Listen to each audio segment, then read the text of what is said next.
Hello दोस्तों, मैं doctor Dharmendra Kumar Sinha, visiting professor and psychologist. मित्रों, हम अपने जीवन को कैसे सार्थक और उद्देश्यपूर्ण बनाएं, इसी पे आज की मेरी थॉट है। ये थॉट मैंने विश्वविख्यात मोटिवेशनल राइटर एंड मनोवैज्ञानिक एरिक टेपलिटज के व्याख्यान के आधार पर आप लोगों से शेयर करने जा रहा हूँ।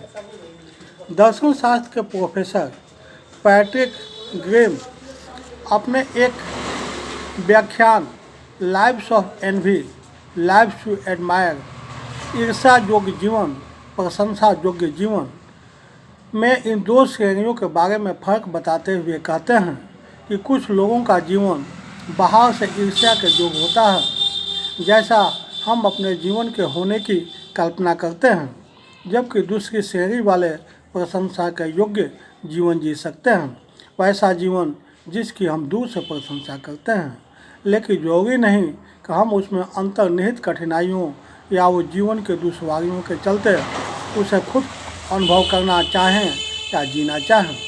बेशक काल्पनिक जीवन की ये दो श्रेणियाँ परस्पर अलग नहीं होनी चाहिए। एक जीवन ईर्ष्यापूर्ण और प्रशंसनीय दोनों हो सकते हैं। उन्होंने प्लेटो और अगस्तु के कागजों पर नज़र डालते हुए निष्कर्ष निकाला है कि वास्तव में अच्छे जीवन में ईर्ष्यापूर्ण और प्रशंसनीय जीवन दोनों के तत्व होने चाहिए।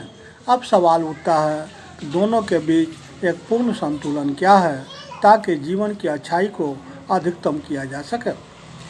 मित्रों, मैं यहाँ जो मॉडल प्रस्तुत कर रहा हूँ वह एक महान जीवन के 4 पहलू का मेरा मॉडल है।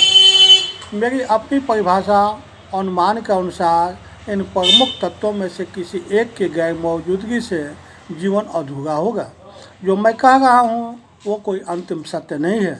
यह अमल में लाने के लिए एक मॉडल है और इसका उद्देश्य विचार और चिंतन के लिए खाद पानी मुहैया कराना है। प्रथम पहलू है स्वास्थ्य। अच्छा महसूस करना और स्वस्थ रहना एक महान जीवन का जरूरी हिस्सा है। बेशक स्वास्थ्य में कई बातें शामिल हैं। हम एक क्रियाशील शारीरिक रूप से स्वस्थ शरीर के बारे में बात कर रहे हैं, जिसके साथ व्यक्ति भौतिक दुनिया में आनंद का अनुभव कर सकता है और अपने काम पूरा कर सकता है। एक स्वस्थ मन जिसमें हम सोच समझ कर चीज़ों पर विचार कर सकते हैं, समस्याएं हल कर सकते हैं और रचनात्मक हो सकते हैं। भावनात्मक स्वास्थ्य जिससे हम अपनी भावनाओं का सम्मान कर सकें और कमज़ोर पलों में पराजित न महसूस करें। और अंत में आध्यात्मिक स्वास्थ्य जिसे मैं मोटे तौर पर अपने से बाहर किसी चीज़ से जुड़ाव की भावना के रूप में परिभाषित करूँगा, जैसे कि अन्य प्राणी, प्राकृतिक दुनिया आदि। पर अपने शरीर का सम्मान करने का एक महत्वपूर्ण पहलू इसे लेकर सक्रिय होना है। दूसरा पहलू है रिश्ता। मनुष्य सामाजिक प्राणी है। कोई भी व्यक्ति मददगार संबंधों के बिना फलता फूलता नहीं है। व्यवहारिक अर्थ में दूसरे हमें प्यार, देखभाल, सहयोग, शारीरिक या भावनात्मक पोषण, मदद, ज्ञान और कई दूसरी चीज़ें प्रदान करते हैं। वे हमारे जीवन को अक्सर अर्थ और उद्देश्य प्रदान करते हैं। वे हमें सहानुभूति और करुणा जैसे गुणों को विकसित करने में मदद करते हैं। हम जो कर रहे हैं वो किन लोगों के लिए कर रहे हैं? क्या हम ऐसा वास्तव में सिर्फ अपने लिए कर रहे हैं? केवल अपना हित करना प्रशंसनीय जीवन नहीं है। चाहे दोस्त हो, जीवन साथी हो, सहकर्मी हो, पड़ोसी हो, परिवार हो, पालतू पशु हो, यहाँ तक कि अपरिचित हो, दूसरे के साथ संबंधों की बदौलत हम दुनिया में अपना रास्ता गढ़ते हैं और अपनी पहचान को आकार देते हैं। सकारात्मक संबंध हमारे समग्र स्वास्थ्य के लिए आवश्यक है। तीसरा पहलू है योगदान। मेरे अनुसार एक महान जीवन का तीसरा प्रमुख घटक है समाज के लिए हमारा कुछ योगदान, जिससे हम अपने आसपास को, दुनिया को रहने के लिए एक बेहतर जगह बना सकें। योगदान का अर्थ वैसे कार्य है जो आप दूसरों के जीवन को बेहतर बनाने के लिए कर सकते हैं। बड़े और छोटे योगदान न केवल दूसरों के लिए महत्व रखते हैं, बल्कि योगदानकर्ताओं के लिए भी काफ़ी मायने रखते हैं।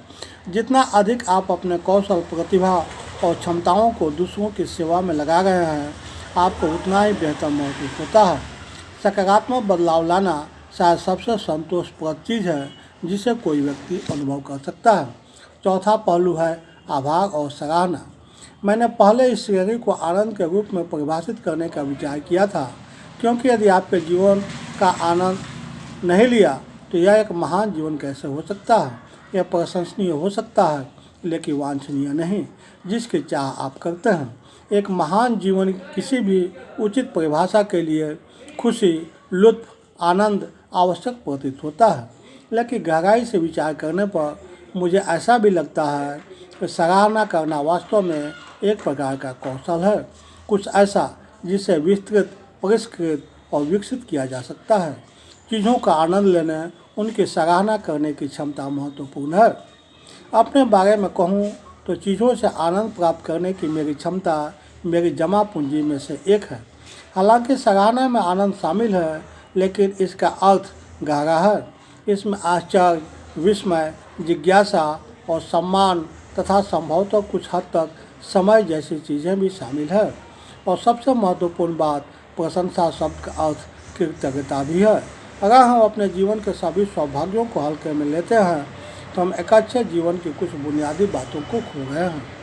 मित्रों, मैंने जो थॉट शेयर किए, इसे आप अपने जीवन में इम्प्लीमेंट करेंगे तो निश्चित रूप से ही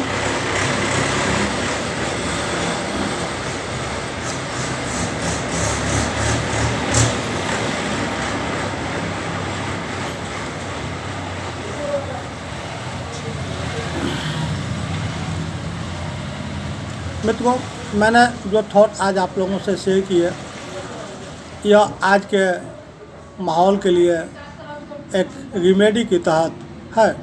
आप इसे यदि अपने जीवन में इस्तेमाल करते हैं तो देखते हैं कि आप बहुत सारे मानसिक और शारीरिक बीमारियों से दूर रहेंगे और एक स्वस्थ, खुशहाल जीवन जी पाएंगे और अपने लाभ के साथ साथ एक समाज के लिए भी एक योगदान घटक के रूप में अपनी जिम्मेदारी को पूरा कर पाएंगे। मेरे इस वीडियो को ज़्यादा से ज़्यादा लाइक, शेयर, सब्सक्राइब करें ताकि अन्य लोग भी इससे लाभ उठा सकें। अंत में आप मेरे वीडियो को देख रहे हैं, समय दिए, इसके लिए so many thanks to you.